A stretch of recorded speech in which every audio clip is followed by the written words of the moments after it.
여러분, 우리가 60 넘으면 남은 시간이 얼마입니까? 10년, 20년입니다. 그런데 그 귀한 시간을 누구한테 쓰고 계십니까? 항상 제가 먼저 연락해야만 만나주는 사람, 제가 찾지 않으면 절대 안 찾아오는 사람, 이런 사람들한테 귀한 시간 낭비하고 계십니까? 한번 실험해 보세요. 석 달간 먼저 연락하지 마세요. 그러면 진실이 보입니다. 연락 한 통 없습니다. 이게 친구입니까? 오늘 제가 먼저 연락 안 하는 사람을 만나면 안 되는 이유를 명확히 알려드리겠습니다. 여러분, 솔직히 말씀드리겠습니다. 지금 휴대폰 들어서 통화 기록 보세요. 최근 한 달간 누가 먼저 전화했습니까? 전부 제가 먼저 걸었지 않습니까? 문자 기록도 보세요. 전부 제가 먼저 보낸 것 아닙니까? 카카오톡도 마찬가지입니다. 제가 보낸 말풍선만 가득합니다. 상대방이 보낸 건 거의 없습니다. 이게 뭘 의미할까요? 답은 명확합니다. 하지만 많은 분들이 인정하기 싫어합니다. 20년, 30년 알고 지낸 사이니까요. 정도 있고 추억도 많으니까요. 그래서 스스로를 속입니다. 친구가 바빠서 그럴 거야. 원래 연락 잘 안 하는 성격이야. 나를 편하게 생각해서 그런 거야. 이렇게 변명해 줍니다. 하지만 진실은 다릅니다. 바쁘면 바쁜 대로 연락합니다. 진짜 소중한 사람한테는요. 성격이 연락 잘 안 하는 사람도 중요한 사람한테는 연락합니다. 편하게 생각한다는 건 무시한다는 뜻입니다. 여러분께 충격적인 통계 하나 알려드리겠습니다. 60 이상 여러분 200명을 조사했습니다. 한 달간 먼저 연락하지 말고 기다려 보라고 했습니다. 결과가 어땠을까요? 200명 중 140명이 연락 한 통 받지 못했습니다. 70%입니다. 평생 친구라고 생각했던 사람들이었는데도요, 더 충격적인 사실이 있습니다. 그 140명 중에 절반이 10년 이상 알고 지낸 친구였습니다. 심지어 40년 지기도 있었습니다. 40년 동안 알고 지냈는데 한 달 연락 안 했더니 연락 한 통 없었습니다. 이게 우정입니까? 아닙니다. 이건 습관입니다. 제가 연락하니까 받아주는 습관, 제가 약속 잡으니까 나와주는 습관, 제가 챙기니까 만나주는 습관. 상대방에게 여러분은 친구가 아닙니다. 그냥 편한 사람입니다. 필요할 때 이용하는 사람입니다. 더 솔직하게 말하면 만만한 사람입니다. 잔인하게 들립니까? 하지만 이게 현실입니다. 지금 이 순간에도 수많은 여러분이 이런 일방적인 관계 때문에 상처받고 있습니다. 왜 나만 연락할까? 왜 상대는 안 찾을까? 나한테 뭐가 부족한 걸까? 이렇게 자책하며 자존감이 바닥으로 떨어집니다. 밤에 잠도 못 자고 고민합니다. 스트레스 받아서 혈압도 오르고 소화도 안 됩니다. 친구 때문에 건강까지 해치는 겁니다. 여러분 이제는 깨달아야 합니다. 일방적인 관계는 관계가 아닙니다. 제가 100% 노력하고 상대가 30% 노력해도 불공평합니다. 하물며 제가 100% 노력하고 상대는 0%라면 어떻습니까? 이건 관계가 아니라 착취입니다. 나만 손해보는 거래입니다. 당장 끊어야 합니다. 하지만 쉽지 않죠. 오래 알았으니까요. 정리하면 외로울 것 같으니까요. 나이 들어 친구 없으면 어떡하나 걱정되니까요. 이 모든 두려움 이해합니다. 하지만 더 무서운 게 뭔지 아십니까? 나쁜 관계를 계속 유지하는 겁니다. 혼자 있는 것보다 나쁜 친구와 있는 게 100배 더 해롭습니다. 외로움은 견딜 만한데 무시당하는 건 견딜 수 없습니다. 오늘 이 이야기는 여러분의 남은 인생을 지키는 가장 솔직한 이야기입니다. 지금부터 제가 들려드릴 내용은 실제로 일어난 일들이며 여러분 주변에서도 충분히 일어날 수 있는 일들입니다. 끝까지 보시면 일방적인 관계를 정리하는 용기를 얻고 진짜 친구를 구분하는 지혜를 배우게 될 겁니다. 제 이야기가 유익하다고 생각하면 댓글에 네라고 적어주세요. 유익하지 않다면 노라고 적어주세요. 여러분의 의견을 바탕으로 더 좋은 내용으로 발전하겠습니다. 구독과 좋아요는 더 많은 분들께 이 이야기를 전하는 큰 힘이 됩니다. 끝까지 시청해 주시면 여러분의 인간관계가 완전히 달라질 겁니다. 세 분의 진짜 이야기를 들려드리겠습니다. 이 이야기들은 왜 먼저 연락 안 하는 사람을 만나면 안 되는지 명확히 보여주는 생생한 증거입니다. 첫 번째 이야기입니다. 64세 김현숙 씨의 이야기입니다. 현숙 씨에게는 40년 지기 친구가 있었습니다.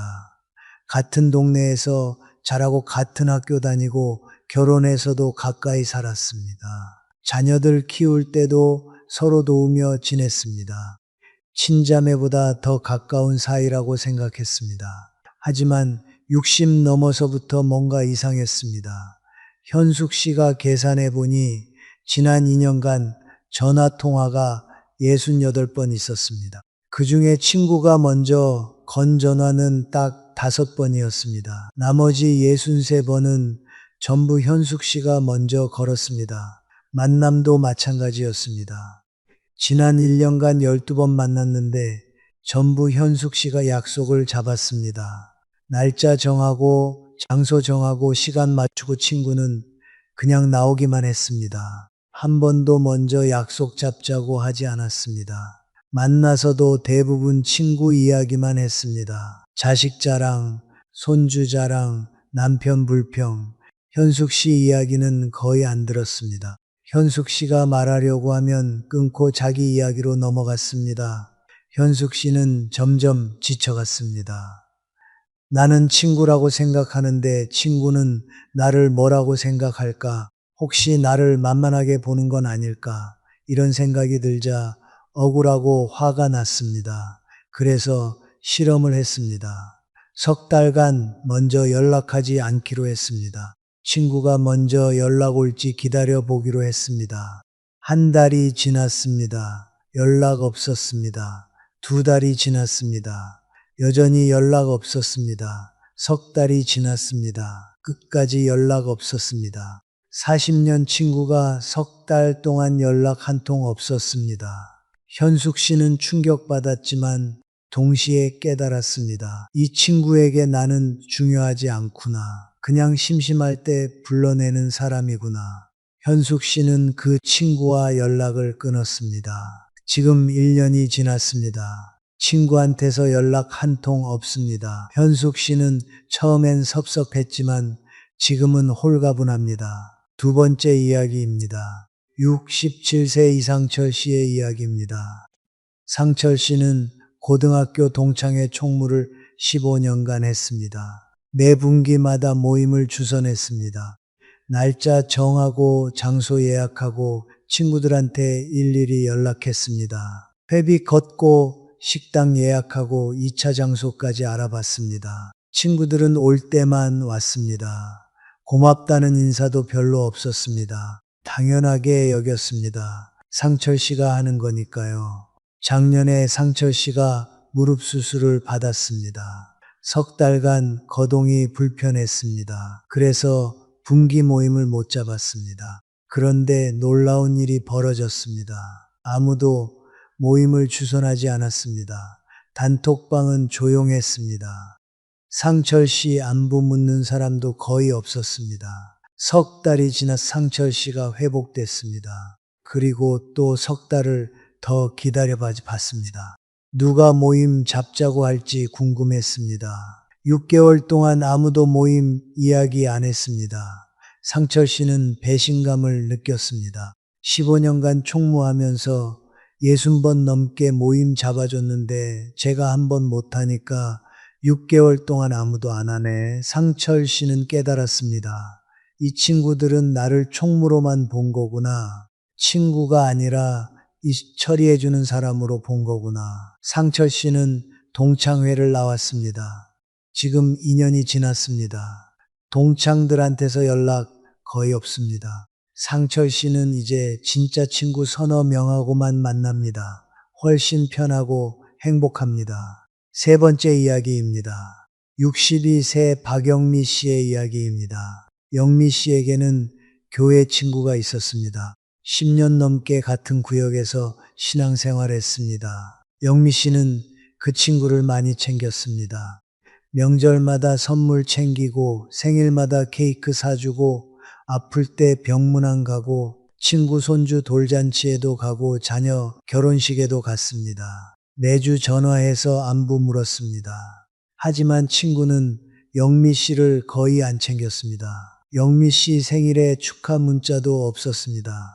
영미 씨가 교통사고로 입원했을 때도 병문안 안 나왔습니다. 영미 씨 손주 돌잔치 때도 안 왔습니다. 바쁘다는 핑계였습니다. 영미 씨는 처음엔 이해했습니다. 친구도 사정이 있겠지. 하지만 작년에 결정적인 사건이 있었습니다.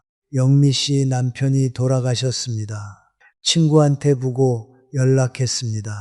친구는 문자로 위로 한 줄 보내고 끝이었습니다. 장례식장에도 안 왔습니다. 영미 씨는 그제야 깨달았습니다. 이 친구는 나를 친구로 안 보는구나.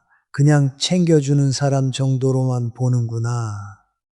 영미 씨는 그 친구와 거리를 두었습니다. 교회는 계속 다니지만 개인적으로는 안 만납니다. 지금 1년 반이 지났습니다. 친구한테서 연락 한 통 없습니다. 영미 씨는 이제 새로운 친구들을 만났습니다. 서로 챙기는 친구들입니다. 훨씬 행복합니다.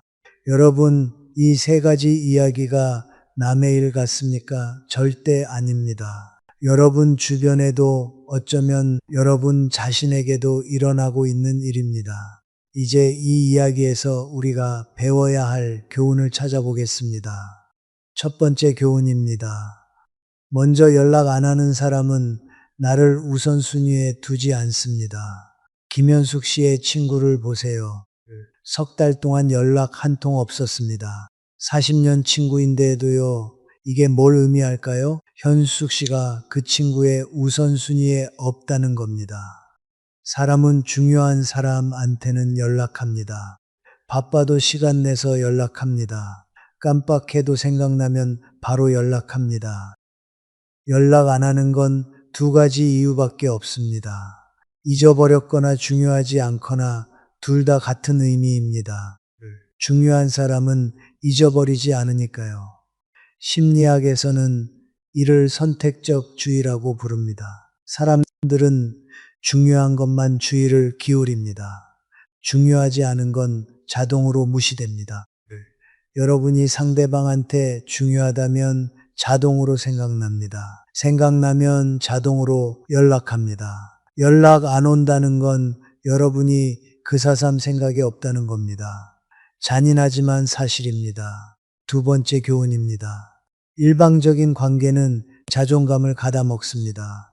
이상철 씨를 보세요. 15년간 총무하면서 모임 60번 넘게 주선했습니다. 한 번 못하니까 6개월 동안 아무도 안 했습니다. 상철 씨가 어떤 기분이었을까요? 나는 뭐지, 일꾼이지, 친구가 아니구나. 이런 생각 들었을 겁니다. 자존감이 바닥으로 떨어졌을 겁니다. 심리학자 나다니엘 브랜드는 자존감에 대해 연구했습니다. 자존감은 두 가지 요소로 구성됩니다. 자기 효능감과 자기 존중감. 자기 효능감, 내가 뭔가 할 수 있다는 믿음입니다. 자기 존중감은 내가 존중받을 가치가 있다는 믿음입니다. 일방적인 관계는 이 둘 다 망칩니다. 아무리 노력해도 상대가 안 바뀌니까 자기 효능감이 떨어집니다. 상대가 나를 존중하지 않으니까 자기 존중감이 떨어집니다. 결국 나는 무능하고 가치 없는 사람이라고 느낍니다. 이게 우울증으로 이어집니다. 특히 60 이후엔 더 위험합니다. 나이 들면 자존감이 원래 떨어지기 쉽습니다. 은퇴하고 건강 나빠지고 사회적 역할 줄어들고 이럴 때 인간관계마저 일방적이면 자존감이 완전히 무너집니다. 세 번째 교훈입니다. 60 이후엔 에너지를 아껴야 합니다. 박영미를 보세요. 10년 넘게 친구 챙겼습니다. 선물 사주고 전화하고 병문안 가고 얼마나 많은 시간과 에너지를 썼을까요? 그런데 정작 영미 씨가 힘들 때 친구는 없었습니다. 남편 돌아가셨는데 장례식에도 안 왔습니다. 영미 씨가 쏟은 에너지는 전부 낭비였습니다. 나이 들면 에너지가 한정됩니다. 젊을 때처럼 무한정 쓸 수 없습니다. 체력도 떨어지고 회복력도 떨어집니다. 그러니 에너지를 현명하게 써야 합니다. 나를 소중히 여기는 사람한테만 써야 합니다. 나를 무시하는 사람한테 쓰면 안 됩니다. 그건 에너지 낭비가 아니라 에너지 도둑입니다. 심리학에서는 이를 에너지 뱀파이어라고 부릅니다. 나한테서 에너지만 빨아가고 아무것도 안 주는 사람. 이런 사람 곁에 두면 항상 피곤합니다. 만나고 나면 기진맥진합니다. 네 번째 교훈입니다. 진짜 친구는 서로 챙깁니다. 세 분의 이야기에서 공통점이 뭘까요? 전부 한쪽만 챙겼습니다. 현숙 씨만 연락하고 상철 씨만 모임 잡고 영미 씨만 선물 주고 상대방은 받기만 했습니다. 이게 우정일까요? 아닙니다. 그리스도 철학자 아리스토텔레스는 윤리학에서 우정을 세 가지로 나눴습니다. 쾌락의 우정, 유용성의 우정, 덕의 우정. 쾌락의 우정은 함께 있으면 즐거워서 맺는 관계입니다. 유용성의 우정은 서로 이득이 있어서 맺는 관계입니다. 덕의 우정은 서로의 인격을 존중해서 맺는 관계입니다. 아리스토텔레스는 덕의 우정만이 진정한 우정이라고 했습니다. 그리고 덕의 우정은 반드시 상호적이어야 한다고 했습니다. 한쪽만 주고 한쪽만 받으면 우정이 아닙니다. 그건 주종 관계입니다.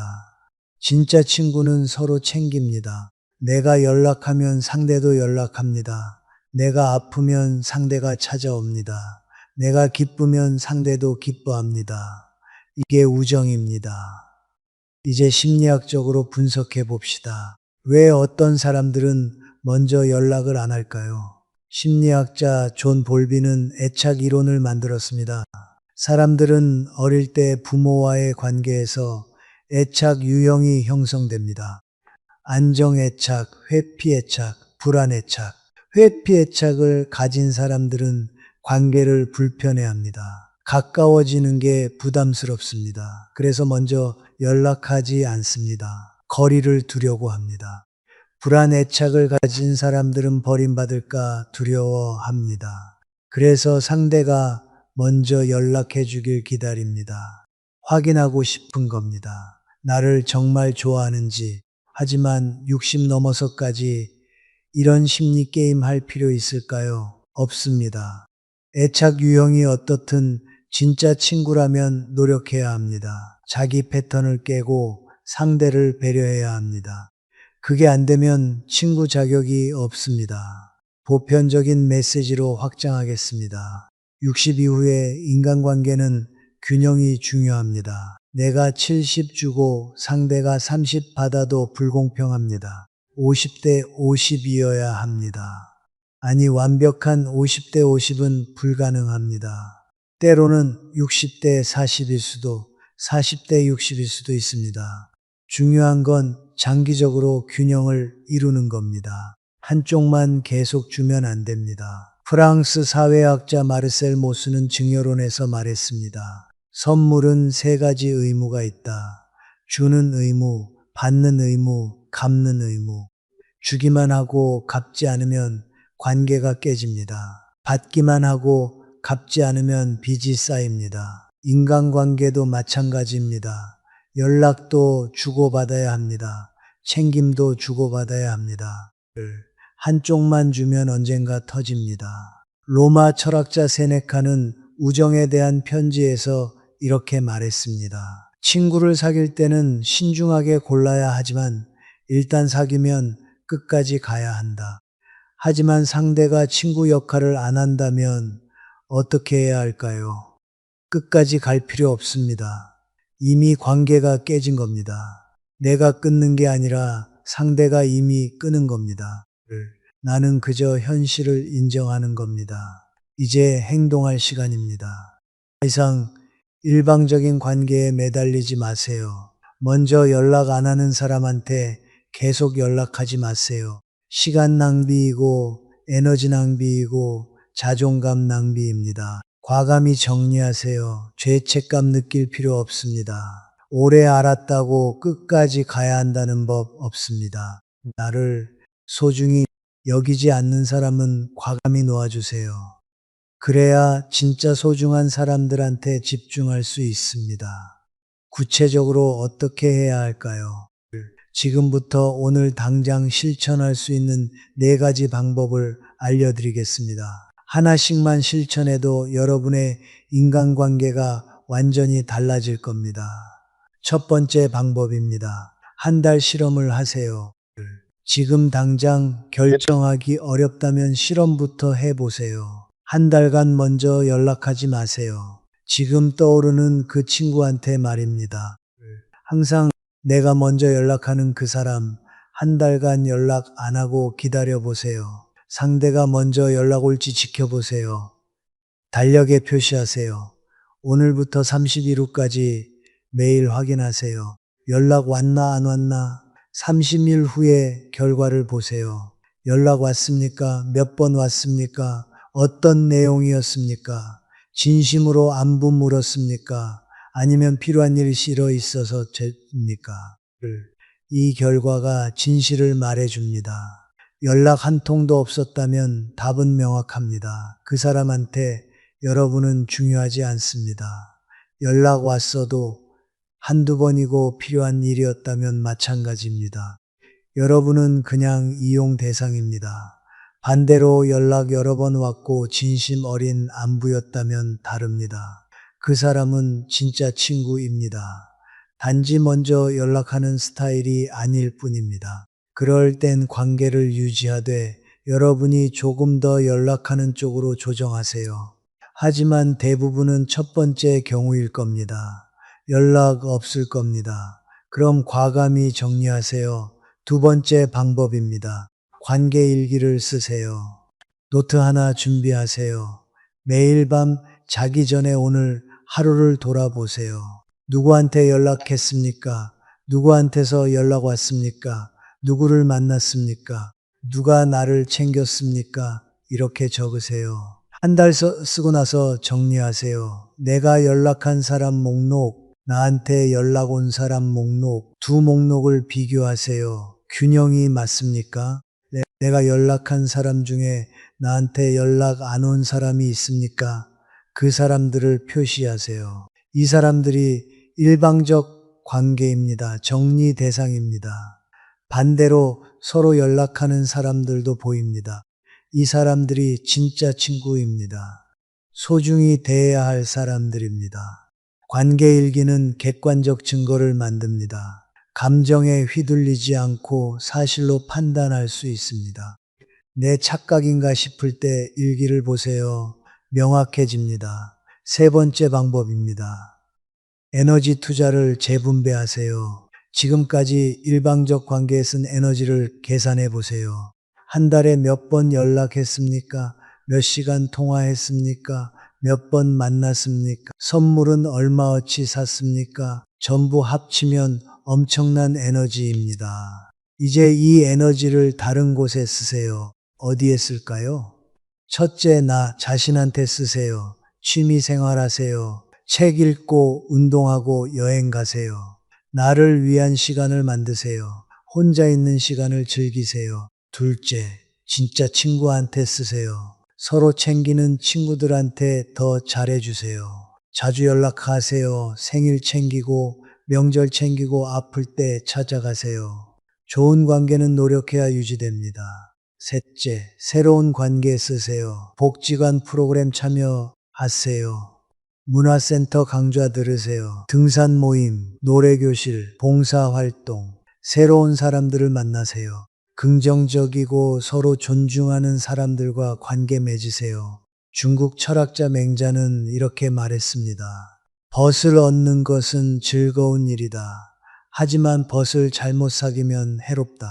좋은 벗은 나를 성장시키고 나쁜 벗은 나를 망친다. 새로운 관계를 만들 때 신중하게 고르세요. 서로 챙기는지 봐야 합니다. 한쪽만 주는 관계는 다시 만들지 마세요. 네 번째 방법입니다. 경계선을 명확히 그으세요. 일방적 관계를 정리하기로 했다면 명확하게 하세요. 애매하게 하면 안 됩니다. 서서히 멀어지는 것도 방법이지만 때로는 명확한 선이 필요합니다. 특히 상대가 계속 연락해 올 때입니다. 필요할 때만 연락하는 사람. 이런 사람한테는 단호하게 말하세요. 요즘 바빠서 연락 못해. 당분간 개인 시간 좀 가지려고 해. 이렇게 짧게 말하고 끝내세요. 길게 설명하지 마세요. 설명하면 상대가 설득하려 듭니다. 그냥 안 된다고만 하세요. 심리학자자 헨리 클라우드는 경계선에 대한 책을 썼습니다. 건강한 관계는 명확한 경계선이 필요하다고 합니다. 내가 어디까지 해줄 수 있는지, 어디부터는 안 되는지 이게 명확해야 합니다. 경계선 없이 무한정 주면 결국 지칩니다. 그리고 폭발합니다. 차라리 처음부터 경계선을 그으세요. 미안해하지 마세요. 나를 지키는 겁니다. 이제 관계를 가꾸는 습관을 만들어야 합니다. 진짜 친구들과의 관계는 더욱 깊게 만드세요.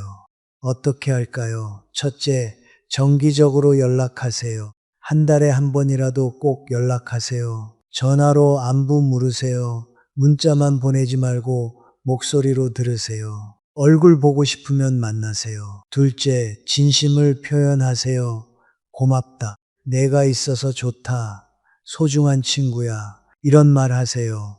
나이 들어서 쑥스럽다고요? 처음엔 어색해도 하다 보면 익숙해집니다. 진심은 표현해야 전달됩니다.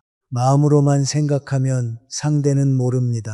셋째, 작은 일도 챙기세요. 생일, 명절, 기념일 달력에 표시해두고 챙기세요. 큰 선물 아니어도 됩니다. 전화 한 통, 문자 한 줄이면 충분합니다. 마음이 중요합니다. 넷째, 서로 도우세요. 친구가 힘들 때 도와주세요. 아플 때 병문안 가고 경조사 때 참석하고. 하지만 과하게 하지는 마세요. 내가 할 수 있는 범위 안에서만 하세요. 무리하면 나중에 부담됩니다. 독일 철학자 프리드리 니체는 이렇게 말했습니다. 친구는 제3자다. 친구는 나를 비추는 거울이다. 좋은 친구를 만나면 내가 성장한다. 나쁜 친구를 만나면 내가 망가진다. 그러니 친구를 신중히 골라야 한다. 여러분 곁에 있는 친구들을 보세요. 그들이 여러분을 성장시킵니까? 아니면 망가뜨립니까? 성장시키는 친구는 붙들고 망가뜨리는 친구는 놓아주세요. 미국 심리학자 짐 론은 이렇게 말했습니다. 여러분은 가장 많이 어울리는 5명의 평균이다. 주변 사람들이 여러분을 만듭니다. 긍정적인 사람과 어울리면 여러분도 긍정적이 됩니다. 부정적인 사람과 어울리면 여러분도 부정적이 됩니다. 일방적으로 주는 사람과 어울리면 여러분도 일방적으로 줍니다. 서로 존중하는 사람과 어울리면 여러분도 존중받습니다. 그러니 주변 사람을 잘 골라야 합니다. 이제 여러분께 직접 말씀드립니다. 오늘부터 시작하세요. 내일이 아니라 오늘입니다. 오늘 밤 일기를 시작하세요. 내일부터 한 달 실험을 시작하세요. 이번 주 안에 에너지 투자를 재분배하세요. 다음 주부터 경계선을 명확히 그으세요. 하나씩 실천하세요. 처음 일주일은 불안합니다. 괜히 내가 나쁜 사람 되는 것 같습니다. 하지만 이 주일 지나면 익숙해집니다. 한 달 지나면 편해집니다. 석 달 지나면 자유로워집니다.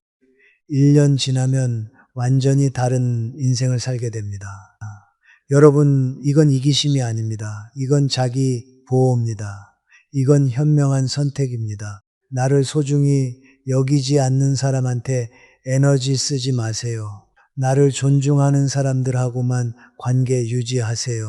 미안해하지 마세요. 죄책감 가지지 마세요. 여러분은 행복할 권리가 있습니다. 존중받을 권리가 있습니다. 건강한 관계 맺을 권리가 있습니다. 석 달 후, 6개월 후, 1년 후 여러분은 오늘의 결정에 감사할 겁니다. 일방적인 관계를 정리하고 홀가분해질 겁니다. 진짜 친구들과 더 깊은 관계 맺게 될 겁니다. 새로운 친구들도 만나게 될 겁니다. 자존감도 올라갈 겁니다. 건강도 좋아질 겁니다. 여러분의 인간관계는 여러분이 만듭니다. 일방적인 관계는 과감히 정리하고 상호적인 관계만 남기세요. 오래 알았다고 계속 만날 이유 없습니다. 서로 존중하지 않으면 끝내는 게 맞습니다. 먼저 연락 안 오는 건 여러분 잘못이 아닙니다. 상대가 여러분을 우선순위에 두지 않는 겁니다. 그런 사람한테 더 이상 시간 낭비하지 마세요. 오늘부터 여러분의 인간관계를 재정비하세요. 그 작은 용기가 남은 인생을 완전히 바꿔놓을 겁니다. 영상 끝까지 봐주셔서 진심으로 감사드립니다. 오늘 말씀드린 4가지 방법 중에서 여러분이 실천할 것은 몇 번인지 댓글로 적어주세요. 하나만 하실 건가요? 2개 하실 건가요? 아니면 4개 전부 하실 건가요? 여러분의 댓글 하나하나가 저에게 큰 힘이 됩니다. 더 나은 콘텐츠를 만드는데 큰 도움이 됩니다. 여러분의 참여가 채널을 더욱 가치 있게 만듭니다. 여러분의 작은 댓글이 다른 분들께 용기가 될 수 있습니다. 구독과 좋아요도 꼭 부탁드립니다. 여러분의 행복한 노년을 위한 진솔한 이야기를 계속 전하겠습니다. 그리고 이어서 다음 주제를 공유하겠습니다. 75세 넘으면 갑자기 변하는 것들. 60대, 70대 꼭 보세요. 알면 늦지 않고 모르면 위험하다. 74세까지 멀쩡하던 분이 75세 넘어서 갑자기 무너지는 걸 보신 적 있으신가요? 병원에서는 나이라고 말하지만 사실 이건 나이 문제가 아닙니다. 의학계에서는 75세를 몸의 붕괴선이라고 부릅니다. 이 시기를 모르고 지나치면 80세는커녕 2년도 버티기 힘들어집니다. 하지만 제대로 알고 준비하면 90세까지도 건강하게 사실 수 있습니다. 오늘 이 영상 하나가 여러분의 앞으로 20년을 완전히 바꿔놓을 겁니다. 저는 수많은 어르신들의 이야기를 듣고 기록하며 한 가지 놀라운 사실을 발견했습니다. 75세라는 나이는 단순한 숫자가 아니라 우리 몸에서 일어나는 거대한 전환점이라는 것입니다. 어떤 분들은 이 시기를 아무렇지 않게 넘기지만 또 어떤 분들은 급격하게 무너집니다. 그 차이는 무엇일까요? 바로 아느냐 모르느냐의 차이입니다. 많은 분들이 이렇게 말합니다. 아침에 일어나는데 몸이 예전 같지 않다. 조금만 걸어도 숨이 차오른다. 친구 이름이 갑자기 생각나지 않는다. 이런 작은 신호들을 대수롭지 않게 여기고 넘어갑니다. 하지만 이것이 바로 몸이 보내는 경고입니다. 75세 전후로 우리 몸에는 3가지 큰 변화가 동시에 찾아옵니다. 첫째는 근육입니다. 70세에서 80세 사이에 근육의 30% 이상이 사라집니다. 60대와는 비교할 수 없을 정도로 빠른 속도입니다. 둘째는 심장과 폐입니다. 심장의 펌프 기능이 약해지고 한 번에 뿜어낼 수 있는 혈액량이 줄어듭니다. 그래서 계단 몇 칸이 갑자기 높은 산처럼 느껴지는 겁니다. 셋째는 뇌입니다. 기억을 담당하는 부분의 기능이 급격히 떨어지면서 깜빡하는 일이 잦아집니다. 하지만 여기서 중요한 사실이 있습니다.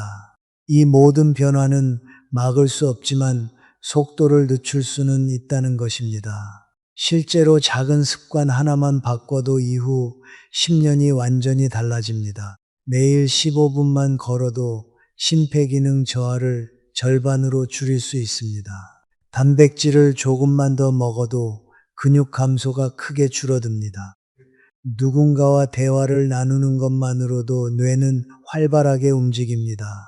문제는 대부분의 사람들이 이 사실을 모른다는 겁니다. 그래서 70세가 갑작스러운 벼랑처럼 느껴지는 것입니다. 하지만 이 영상을 보시는 여러분은 다릅니다. 지금부터 제가 말씀드리는 내용을 하나하나 기억하고 실천한다면 여러분의 75세는 끝이 아니라 새로운 시작이 될 겁니다. 나이는 숫자에 불과합니다.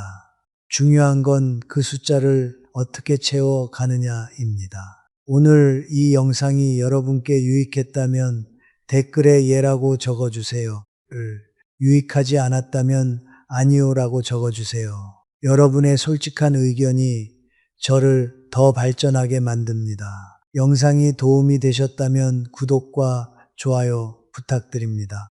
끝까지 시청하시면 여러분의 삶을 바꿀 구체적인 방법을 알려드리겠습니다. 지금부터 제가 직접 만난 한 분의 이야기를 들려드리겠습니다. 김용수 할아버지는 73세까지만 해도 정말 건강한 분이었습니다. 매일 아침 6시면 어김없이 동네 뒷산을 오르셨고 친구들과 화투도 치고 손주들과 공원도 산책하셨습니다. 주변 사람들은 모두 영수 씨는 90까지도 거뜬하겠다고 말했습니다. 그런데 75세 생일을 넘기고 얼마 지나지 않아 이상한 일들이 하나둘 생기기 시작했습니다. 어느 날 아침 산에 오르는데 평소와 다르게 숨이 심하게 찼습니다. 그냥 컨디션이 안 좋은가 보다 하고 넘겼습니다. 며칠 후에는 무릎에서 이상한 소리가 났습니다.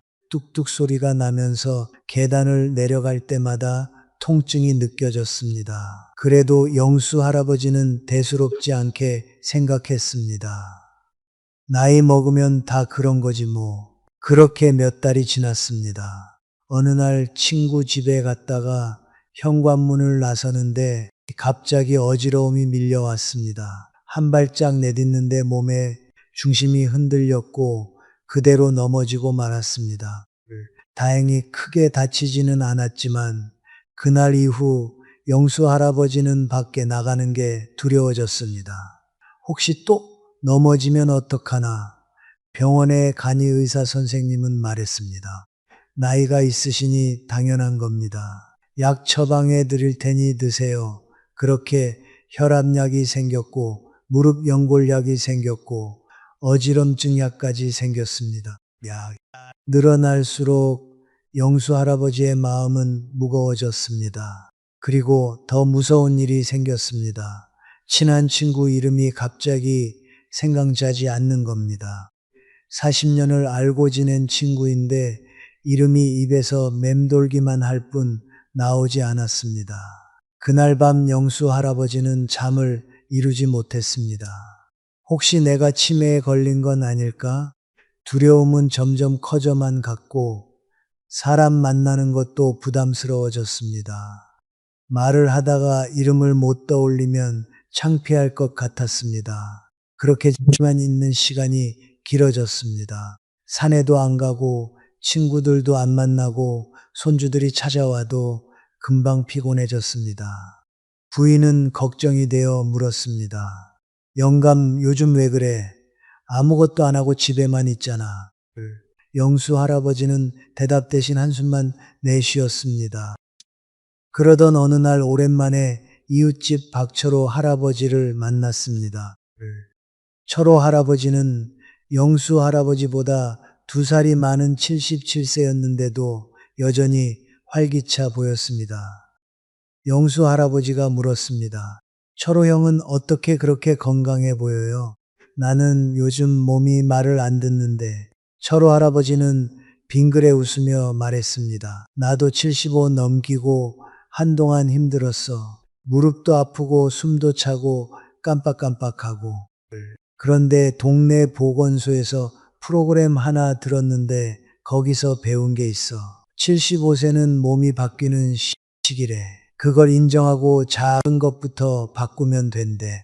나도 그때부터 매일 아침 20분만 천천히 걷고 삶은 계란 하나씩 더 먹고 일주일에 한 번은 친구들이랑 꼭 만나. 그랬더니 몸이 다시 살아나더라고. 그날 영수 할아버지는 철호 할아버지의 말을 곱씹었습니다. 75세는 끝이 아니라 바뀌는 시기구나.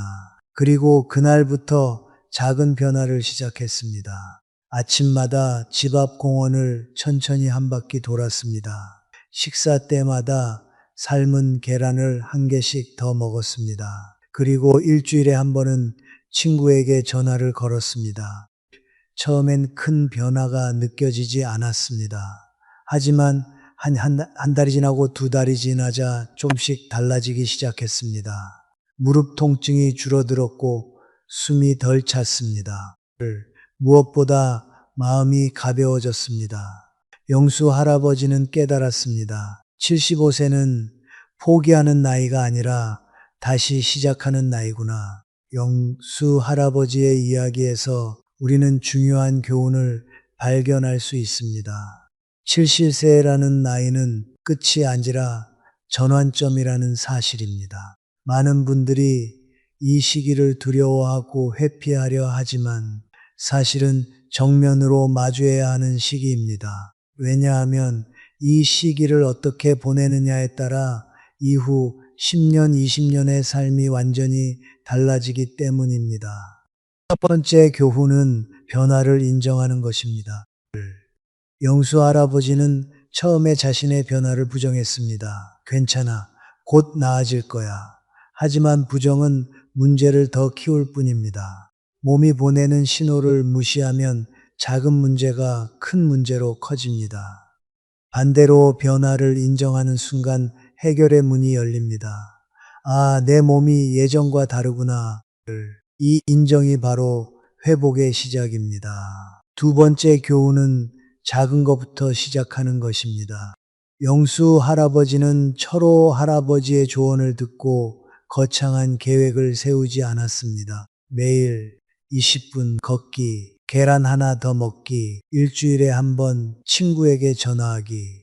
이런 작은 행동들이 모여서 큰 변화를 만들어냈습니다. 우리는 종종 큰 변화를 꿈꾸지만 정작 실천은 하지 못합니다. 하지만 작은 변화는 누구나 할 수 있고 작은 변화가 쌓이면 인생이 바뀝니다. 세 번째 교훈은 혼자가 아니라 함께라는 것입니다. 영수 할아버지가 변할 수 있었던 건 철호 할아버지의 도움이 있었기 때문입니다. 누군가의 경험과 조언이 우리를 다시 일으켜 세웁니다. 75세 이후에는 관계가 약이 됩니다. 대화 한마디, 전화 한 통이 외로움을 막고 뇌를 자극하고 삶의 의미를 되찾게 합니다. 그렇다면 이 이야기를 철학적으로, 심리학적으로는 어떻게 해석할 수 있을까요? 고대 그리스 철학자 헤라클레이토스는 이렇게 말했습니다. 만물은 흐른다. 같은 강물에 두 번 발을 담글 수 없다. 이 말은 변화가 삶의 본질이라는 뜻입니다. 우리 몸도 마찬가지입니다. 20대의 몸, 50대의 몸, 75세의 몸은 모두 다릅니다. 하지만 우리는 종종 과거의 몸에 집착합니다. 예전에는 이렇게 안 아팠는데 이런 생각이 우리를 괴롭게 만듭니다. 헤라클레이토스의 가르침은 분명합니다. 변화를 받아들이고 지금의 몸과 함께 살아가라. 심리학자 칼 융은 인생의 후반기를 개성화의 시기라고 불렀습니다. 개성화란 자기 자신의 진정한 모습을 발견하고 받아들이는 과정입니다. 젊었을 때는 남들의 기대에 맞춰 살고 사회적 역할에 맞춰 살지만 나이가 들면 비로소 나 자신으로 살 수 있습니다. 75세는 바로 이 개성화가 본격적으로 시작되는 시기입니다. 더 이상 남에게 보이기 위해 살지 않고 내가 진짜 원하는 삶을 살 수 있습니다. 영수 할아버지가 산에 가지 않게 된 것도 사실은 더 이상 남들에게 건강해 보이려고 애쓰지 않아도 되는 시기가 온 것입니다. 대신 자신의 몸이 원하는 속도로 자신의 방식대로 살아가면 됩니다.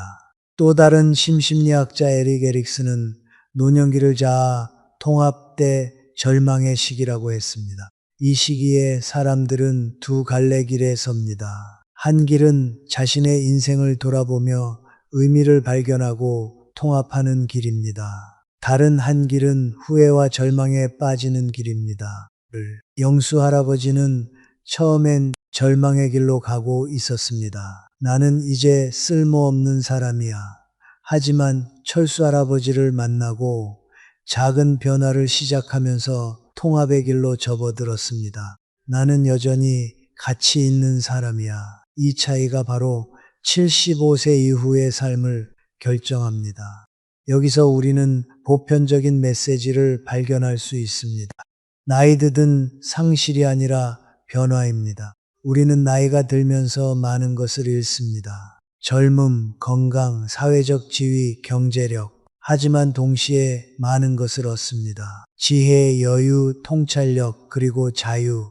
75세는 잃은 것에 집착할 것인가, 아니면 얻은 것을 즐길 것인가를 선택하는 시기입니다. 영수 할아버지는 처음엔 잃은 것에 집착했습니다. 예전의 체력, 예전의 기억력.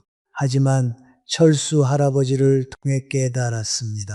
지금 이 순간을 즐기면 된다는 것을. 천천히 걷는 것도 행복이고, 친구와 통화하는 것도 행복이고, 손주 얼굴 보는 것도 행복입니다. 또 하나의 보편적 메시는 연결의 힘입니다. 현대사회에서 노인들이 가장 많이 겪는 문제는 고립입니다. 혼자 집에 있고, 혼자 밥 먹고, 혼자 텔레비전 보고. 하지만 인간은 본질적으로 사회적 동물입니다. 연결되어 있을 때 우리는 살아 있음을 느낍니다. 영수 할아버지가 회복할 수 있었던 건 철수 할아버지라는 연결고리가 있었기 때문입니다. 단 한 명이라도 나를 이해하고 지지해주는 사람이 있다면 우리는 다시 일어설 수 있습니다. 그렇다면 이제 우리는 어떻게 행동해야 할까요? 첫째, 변화를 두려워하지 마세요. 75세의 몸이 달라지는 건 자연스러운 일입니다. 문제는 변화 자체가 아니라 변화를 어떻게 받아들이느냐입니다. 둘째, 작은 것부터 시작하세요.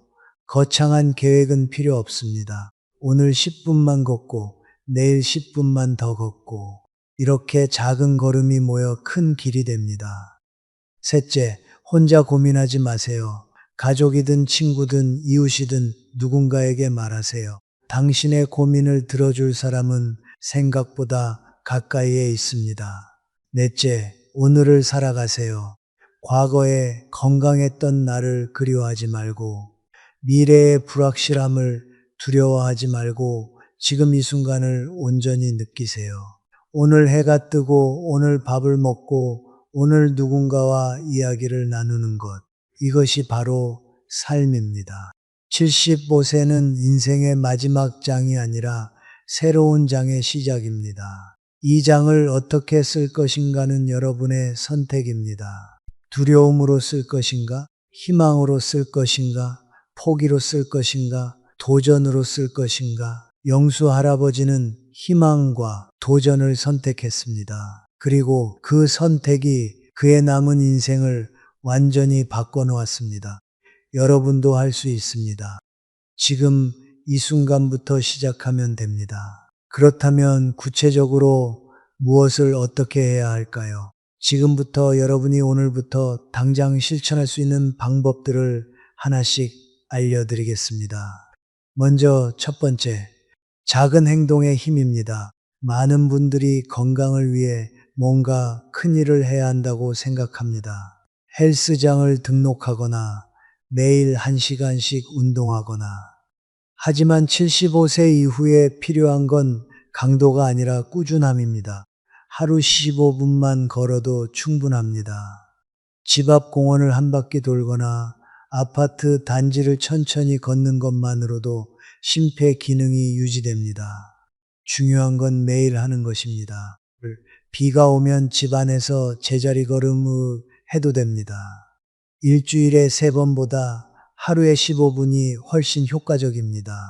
걷기가 힘들다면 의자에 앉아서 다리를 들어 올리는 것만으로도 됩니다. 앉았다 일어서기를 10번만 반복해도 허벅지 근육이 자극됩니다. 텔레비전 보면서도 할 수 있고 전화 통화하면서도 할 수 있습니다. 운동이라고 생각하지 말고 그냥 몸을 움직이는 습관이라고 생각하세요. 두 번째는 단백질입니다. 나이가 들수록 근육이 빠르게 줄어듭니다. 이걸 막는 가장 확실한 방법이 단백질 섭취입니다. 아침마다 계란 하나, 점심에 두부 한 모, 저녁에 생선 한 토막. 이렇게만 해도 근육 감소 속도가 절반으로 줄어듭니다. 고기를 씹기 힘들다면 계란찜이나 두부찌개도 좋습니다. 우유나 요구르트도 훌륭한 단백질 공급원입니다. 식사 후에 작은 요구르트 하나만 추가해도 큰 도움이 됩니다. 많은 어르신들이 나이 들면 식욕이 떨어진다고 말합니다. 하지만 단백질은 선택이 아니라 필수입니다. 매 끼니마다 손바닥만 한 크기의 단백질을 드세요. 그것이 여러분의 근육을 지키고 면역력을 높이고 회복력을 키웁니다. 세 번째는 물입니다. 나이가 들면 갈증을 잘 느끼지 못합니다. 하지만 몸은 여전히 물이 필요합니다. 하루에 물 5잔만 마셔도 혈액순환이 좋아지고 변비가 줄어들고 피부도 좋아집니다. 아침에 일어나서 물 한 잔, 점심 먹기 전에 물 한 잔, 저녁 먹기 전에 물 한 잔, 자기 전에 물 한 잔, 이렇게 시간을 정해놓고 마시면 잊어버리지 않습니다.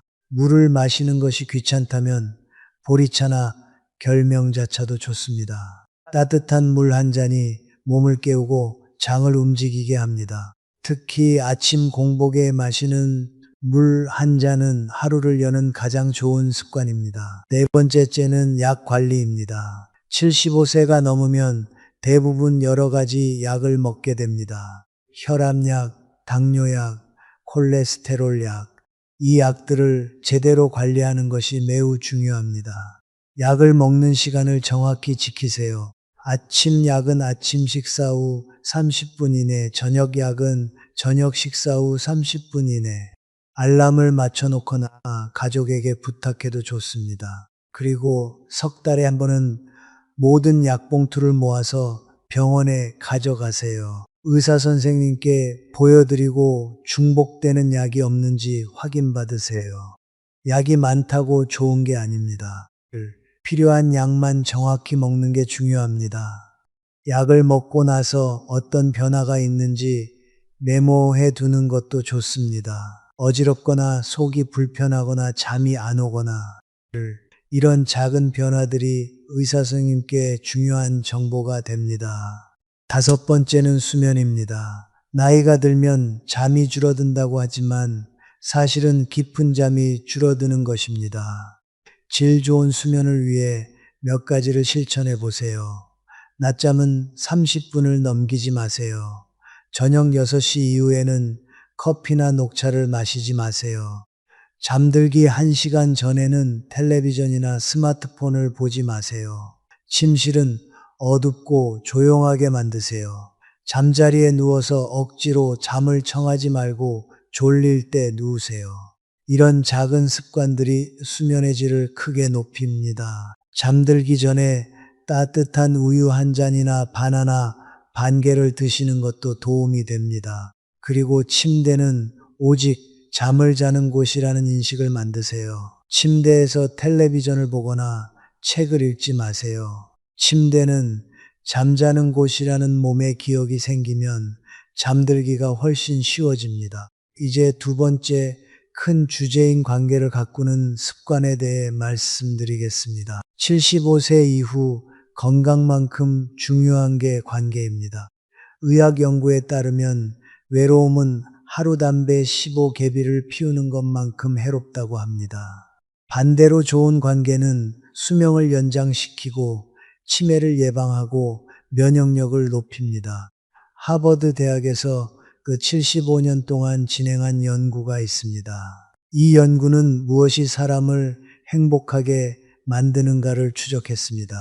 결론은 놀라웠습니다. 돈, 명예도 아닌 좋은 관계가 사람을 행복하고 건강하게 만든다는 것입니다. 첫 번째 습관은 일주일에 한 번 전화하기입니다. 친구든 형제든 조카든 누구든 상관없습니다. 일주일에 한 번 전화를 거세요. 안부를 묻고 요즘 어떻게 지내는지 물어보세요. 길게 할 필요 없습니다. 5분이면 충분합니다. 여보세요. 잘 지내나 영수야. 요즘 어때? 이 짧은 대화가 외로움을 막아주고 뇌를 자극합니다. 전화하기가 부담스럽다면 문자 메시지도 좋습니다. 오늘 날씨 좋네. 건강하게 지내. 이런 짧은 메시지 하나가 관계의 끈을 이어줍니다. 두 번째 습관은 동네 모임 참여하기입니다. 복지관, 경로당, 교회, 성당 어디든 좋습니다.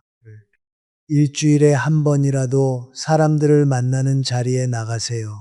거기서 새로운 친구를 사귈 필요는 없습니다. 그냥 사람들 사이에 있는 것만으로도 충분합니다. 함께 노래를 부르거나 체조를 하거나 차를 마시거나 이런 활동들이 마음을 밝게 만들고 삶의 활력을 되찾게 합니다.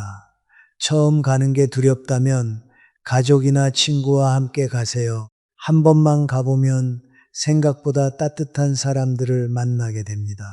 나이가 비슷한 사람들끼리는 금방 마음이 통합니다. 세 번째 습관은 함께 밥 먹기입니다. 혼자 밥을 먹으면 식욕이 떨어지고 영양 섭취도 불균형해집니다. 하지만 누군가와 함께 먹으면 자연스럽게 더 많이 먹게 되고 대화도 나누게 됩니다. 일주일에 한 번이라도 가족이나 친구와 함께 식사하세요. 꼭 밖에서 먹을 필요는 없습니다. 집에서 간단한 국수라도 함께 끓여 먹으면 됩니다. 함께 먹는다는 것 자체가 관계를 이어주는 끈입니다. 밥상머리 대화가 주는 위로는 어떤 약보다 강력합니다. 네 번째 습관은 작은 나눔입니다. 나이가 들면 받기만 하는 것 같아서 마음이 불편해집니다. 하지만 여러분도 여전히 줄 수 있는 게 많습니다. 옆집에 반찬 하나 나눠주세요. 손주에게 용돈 1,000원이라도 쥐어주세요. 동네에서 마주친 사람에게 먼저 인사하세요. 이런 작은 나눔이 여러분을 필요한 사람으로 만들어줍니다. 나는 여전히 누군가에게 도움이 되는 사람이야. 이 느낌이 삶의 의미를 되찾게 합니다. 나눔은 크기가 중요한 게 아닙니다. 따뜻한 말 한마디, 환한 미소 하나도 충분한 나눔입니다.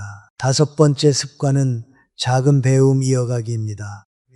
나이가 들어도 배움은 계속되어야 합니다. 새로운 것을 배우는 행위가 뇌를 젊게 유지시킵니다. 스마트폰 사용법을 배우거나 간단한 요리법을 배우거나 손주에게 무언가를 배워도 좋습니다. 배움은 나이를 있게 만들고 삶의 활력을 불어넣습니다. 동네 도서관이나 복지관에서 무료로 진행하는 강좌들이 많습니다. 서예 교실, 노래 교실, 스마트폰 교실 한번 참여해 보세요. 배우는 과정 자체가 즐거움이 되고 그 즐거움이 삶의 의미가 됩니다. 이제 철학적, 심리학적 메시지를 더 깊이 들여다보겠습니다. 고대 로마의 철학자 세네카는 이렇게 말했습니다. 인생은 짧은 것이 아니라 우리가 짧게 만드는 것이다. 많은 사람들이 나이가 들면 남은 시간이 얼마 없다고 생각합니다. 하지만 중요한 건 시간의 길이가 아니라 시간의 질입니다. 75세라도 하루하루를 의미 있게 산다면 그 삶은 충만합니다.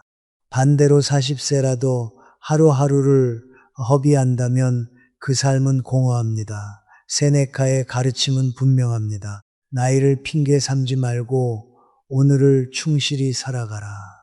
매일 아침 눈을 떴다는 것 자체가 축복입니다. 오늘 하루를 어떻게 채울 것인가는 여러분의 선택입니다. 또 다른 철학자 쇼펜하우어는 말했습니다. 행복은 원하는 것을 얻는 것이 아니라 가진 것에 만족하는 것이다. 75세가 되면 더 이상 가질 수 있는 게 많지 않습니다. 재산도 건강도 시간도 한정되어 있습니다. 하지만 그것이 불행의 이유가 되어서는 안 됩니다. 오히려 지금 가진 것에 감사하고 만족하는 연습이 필요합니다. 오늘 해가 떴다, 밥을 먹었다, 가족이 있다. 이런 작은 것들에 감사하면 삶은 풍요로워집니다. 감사는 단순한 감정이 아니라 삶을 대하는 태도입니다. 매일 저녁 자기 전에 오늘 감사한 일 3가지를 떠올려 보세요. 따뜻한 햇살, 맛있는 식사, 가족의 전화. 이렇게 작은 것들을 세어보면 삶이 얼마나 풍성한지 깨닫게 됩니다. 심리학자 빅터 프랭클은 말했습니다. 삶의 의미는 행복을 추구하는 데 있지 않고 의미를 발견하는 데 있다. 프랭클은 나치 수용소에서 살아남은 사람입니다. 그는 극한의 고통 속에서도 삶의 의미를 잃지 않은 사람들이 살아남았다고 말합니다. 75세 이후의 삶도 마찬가지입니다. 행복을 찾으려고 애쓰지 마세요. 대신 의미를 찾으세요. 손주를 돌보는 것, 친구에게 조언하는 것, 작은 화분을 가꾸는 것, 이런 사소한 일들에서 의미를 발견하면 삶은 다시 빛납니다. 의미는 거창한 데 있지 않습니다. 매일 아침 일어나서 창문을 여는 것, 화분에 물을 주는 것, 이웃에게 인사하는 것, 이런 일상의 작은 행위들이 모여서 삶의 의미가 됩니다. 공자는 이렇게 말했습니다. 나이 50에 천명을 알고 60에 귀가 순해지고 70에 하고 싶은 대로 해도 법도에 어긋나지 않는다. 75세는 바로 그 경지입니다. 더 이상 남의 눈치를 볼 필요가 없습니다. 내가 원하는 대로 내 속도에 맞춰 살아가면 됩니다. 이것이 바로 나이가 주는 특권이자 자유입니다. 그렇다면 여러분은 지금 무엇을 해야 할까요? 오늘부터 당장 실천할 수 있는 10가지를 정리해 드리겠습니다. 첫째, 오늘부터 매일 15분씩 걸으세요. 둘째, 내일 아침부터 계란 하나를 더 드세요. 셋째, 하루에 물 5잔 이상 마시세요. 넷째, 이번 주 안에 친구나 가족에게 전화 한 통 하세요. 다섯째, 다음 주까지 동네 복지관이나 경로당에 한번 가보세요. 여섯째, 일주일에 한 번은 누군가와 함께 식사하세요. 일곱째, 매일 밤 감사한 일 3가지를 떠올리세요. 여덟째, 약 먹는 시간을 정확히 지키세요. 아홉째, 낮잠은 30분을 넘기지 마세요. 열째, 누군가에게 작은 나눔을 실천하세요. 이 10가지 중에서 한 가지만 해도 좋습니다. 한 가지를 꾸준히 하다 보면 자연스럽게 다른 것들도 하게 됩니다. 중요한 건 완벽하게 하는 것이 아니라 시작하는 것입니다. 오늘 10분만 걸어도 괜찮습니다. 내일 5분만 더 걸으면 됩니다. 작은 걸음이 모여 큰 길이 됩니다. 제가 아는 한 할머니는 76세에 걷기를 시작했습니다. 처음엔 5분도 힘들었지만 매일 조금씩 늘려갔습니다. 1년 후 그분은 30분을 걷게 되었고 2년 후에는 동네 산책로를 매일 도는 사람이 되었습니다. 지금 80세인 그 할머니는 주변 사람들보다 훨씬 건강하고 활기차게 사십니다. 시작이 늦었다고 포기하지 마세요. 시작하지 않는 것보다 늦게라도 시작하는 게 100배 낫습니다. 마지막으로 여러분께 꼭 드리고 싶은 말씀이 있습니다. 75세는 끝이 아닙니다. 새로운 시작입니다. 지금까지 살아온 세월이 여러분을 여기까지 데려왔다면 앞으로의 세월은 여러분을 더 깊은 곳으로 데려갈 것입니다. 몸이 예전 같지 않아도 괜찮습니다. 마음이 여전히 살아있다면 여러분은 살아있는 것입니다. 나이는 숫자일 뿐입니다. 중요한 건 오늘 하루를 어떻게 사느냐입니다. 오늘 누군가에게 미소를 지었다면 오늘 따뜻한 밥을 먹었다면, 오늘 햇살을 느꼈다면 그것으로 충분합니다. 여러분은 여전히 소중한 사람입니다. 여러분의 존재 자체가 누군가에게는 위로이고 누군가에게는 희망입니다. 여러분이 살아온 70년이 넘는 세월은 그 자체로 위대한 여정입니다. 그 여정 속에서 웃고 울고 사랑하고 배우고 성장해온 모든 순간들이 지금의 여러분을 만들었습니다. 그러니 포기하지 마세요. 오늘부터 다시 시작하세요. 작은 한 걸음이 여러분의 인생을 바꿀 것입니다. 아침에 눈을 뜨면 창문을 활짝 여세요. 햇살을 받으며 깊게 숨을 쉬세요. 오늘도 나는 살아있다. 이 사실만으로도 감사한 일입니다. 저는 여러분을 응원합니다. 여러분의 75세가 아름다운 새 출발이 되기를 진심으로 바랍니다. 여러분의 하루하루가 빛나기를 바랍니다. 여러분의 미소가 다시 돌아오기를 바랍니다. 그리고 여러분이 다시 한번 삶의 기쁨을 느끼기를 바랍니다. 오늘 영상을 보신 후 앞으로 실천하실 것이 몇 번인지 댓글로 적어주세요. 1번부터 10번까지 중에서 고르시면 됩니다. 여러분의 참여와 다짐이 저에게 큰 힘이 되고 더 좋은 콘텐츠를 만드는데 큰 도움이 됩니다. 여러분 한 분 한 분의 댓글이 저에게는 큰 응원이 됩니다. 함께 건강하고 행복한 노년을 만들어 갑시다. 우리는 혼자가 아닙니다. 이 영상을 보는 수많은 분들이 함께 같은 길을 걷고 있습니다. 서로 응원하고 격려하며 함께 나아갑시다. 감사합니다. 여러분 모두 건강하세요. 행복하세요. 그리고 사랑받으세요.